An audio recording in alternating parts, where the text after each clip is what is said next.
Ang intense ng mga kaganapan ngayon sa abot kamay na pangarap sapagkat magugulantang si Zoe sa mga sasabihin sa kanya ni Justin.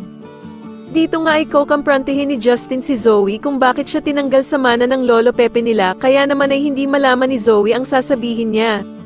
Samantala ay magpapakasaya ang lahat sa Apex dahil sa makakabalik na ngang muli sila Nurse Evan at Karen dahil nga sa tulong ni Giselle.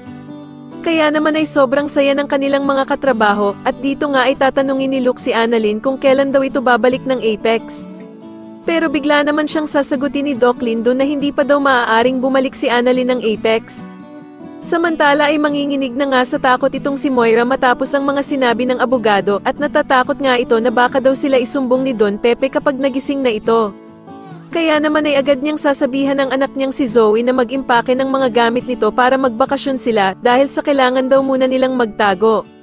Sa kabilang banda naman ay yayayain na nga ni Lynette ang asawa niyang si Doc Carlos na bumalik ng muli sa dati nilang bahay dahil sa handa na nga daw siyang harapin ang kanyang takot.